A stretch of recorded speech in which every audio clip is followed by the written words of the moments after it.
नेताजी की विमान दुर्घटना में मृत्यु हुई थी कि नहीं हुई थी, इस पे मेरी अपनी कोई राय नहीं मैं देना चाहता हूं। यदि हो भी तो आज विषय उससे बहुत ऊपर है।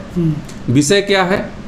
अभी आप देखिए कि अनवरत नेताजी सुभाष चंद्र बोस जी की जो पुत्री हैं अनीता बोस जी, वो अनवरत यह मांग कर रही हैं कि जापान का जो रेनकोजी टेम्पल है उसमें अस्थि कलश रखा हुआ है। अच्छा, वह अस्थि कलश नेताजी सुभाष चंद्र बोस जी का बताया जाता है और तमाम स्रोतों से ये जानकारियां उपलब्ध हैं, यूट्यूब पर भी उपलब्ध हैं कि सरकार उस मंदिर में उस अस्थि कलश के रख रखाव का खर्चा देती है। अच्छा, और यह जहाँ तक मेरी जानकारी है शायद 1950 के बाद से ही वहाँ का सरकार खर्चा दे रही है। हो सकता है शायद मैं ईयर में कुछ आगे पीछे गलत या सही हो सकता हूँ, लेकिन सरकार वहाँ का खर्च वहन कर रही है। अच्छा, अब सवाल जो मूल प्रश्न है मैं वो यहाँ उठाना चाहता हूँ, फिर हम लोग और भी चर्चा करेंगे।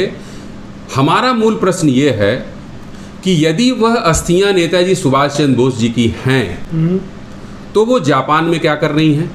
बिल्कुल। और अगर वह सुभाष चंद्र बोस जी की अस्थियां नहीं हैं तो सरकार वह किनकी अस्थियों के लिए वहां पर जो है उसका पूरा खर्चा वहन कर रहा है? बिल्कुल। दो मूल प्रश्न जो है वो मैं अमित पांडे के तौर पर, नेताजी सुभाष संगठन के तौर पर, नेताजी के भक्त के तौर पर, देशवासियों के तौर पर, नौजवानों की तरफ से मैं ये सब दो सवाल सरकार से पूछता हूं कि यदि जो हमारे मूल प्रश्न हैं सरकार से वो यही हैं कि यदि नेताजी की मृत्यु सरकार यह मानती है कि 18 अगस्त 1945 को विमान दुर्घटना में हुई थी तो वो अस्थियां उसी समय की बताई जाती हैं कि वो अस्थियां उनके मृत्यु के बाद वहाँ संग्रहित की गई थी।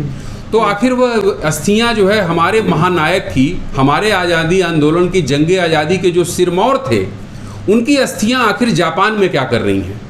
हमारी जो वर्तमान की सरकार है वह सनातन की बात करती है। और सुशील भाई, हमारे सनातन धर्म के हिसाब से, क्योंकि नेताजी हिंदू धर्म को, सनातन धर्म को मानने वाले थे और ये कहा जाता है कि 1-2.5 इंच की गीता उनके पास हमेशा उनके पॉकेट में, उनके जेब में रहती थी। अच्छा, तो नेताजी स्वयं जब उस सभी धर्म का वो सम्मान करते थे, लेकिन स्वयं वह सनातन धर्म और हिंदू धर्म को मानने वाले थे। तो हिंदू धर्म की यह मान्यता है कि यदि किसी व्यक्ति का निधन होता है, जब तक उसकी क्रिमेशन के बाद अस्थियां गंगा जी में या संगम में प्रवाहित नहीं की जाती, उसकी आत्मा को शांति नहीं मिलती।